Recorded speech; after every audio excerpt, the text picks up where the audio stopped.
Are you selling your house? Here's the number one piece of advice I can give you. Think like a buyer. You know how when you were little, your parents would say, well, put yourself in the other person's shoes. It holds true everywhere, but definitely when you are selling a house. So what do I mean? Think about the experience of the buyer as they come to see your house. They're going to want to see something that's clean and tidy, doesn't have any cooking smells or wet towel in the bathroom smells or pet smells. I could go on about smells, but I won't. You want to make sure that all the light bulbs work. You want to be sure that the carpets have been cleaned, that you've paid some attention to the landscaping and the curb appeal of the house. You also want to make sure there's not too many photos or other personalized things around, because the buyer wants to be able to envision themselves and their things and their lifestyle in the space. You also want to make sure that things are in as good condition as they can be without having to spend more money than the return on the investment. So if there's paint that needs to be touched up, or if there are window panes that need to be repaired, those are the kind of things that you want to make sure, caulking on tubs, a leaky faucet, just the little things that all together might make it look like you don't maintain your home, or might make a buyer feel like they're going to have a lot of work to do when they move in. You want to get rid of those kinds of objections if at all possible. Then we get to showings. The rule of thumb with showings is just say yes. You want to approve all showings if possible.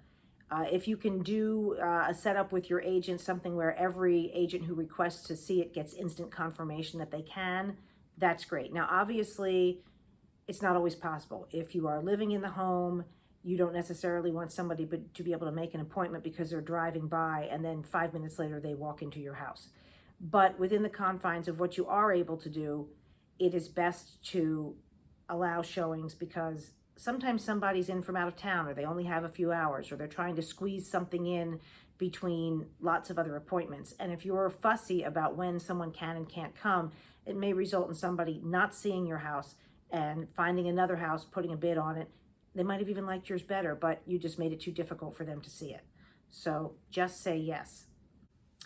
Another unpopular among agents opinions that I have about showings is, unless your house is so unusual or has so many things that somebody wouldn't necessarily notice, that your listing agent really does need to be present to sort of present the house or show the prospective buyer and that buyer's agent things about the home they wouldn't notice. If that's not the case, please don't have the listing agent there.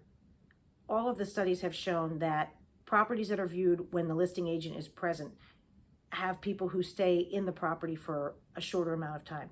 People don't feel comfortable opening drawers to see the amount of space or the quality of the cabinetry. They don't feel comfortable discussing, oh, this might be too small, or I don't like this or that, in the presence of the agent. So try to recognize this as a business transaction.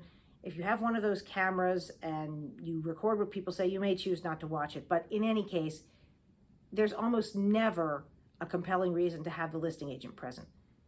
Also, be aware, it makes it that much harder to schedule a showing. If somebody wants to see it at a time when your listing agent isn't available, then that showing is not approved. And we already talked about how that is not something that you want to do. So again, put yourself in the buyer's shoes and try to imagine objectively what the buyer's experience will be. And that will help you make good choices when you are faced with decisions about your marketing of the property and staging it.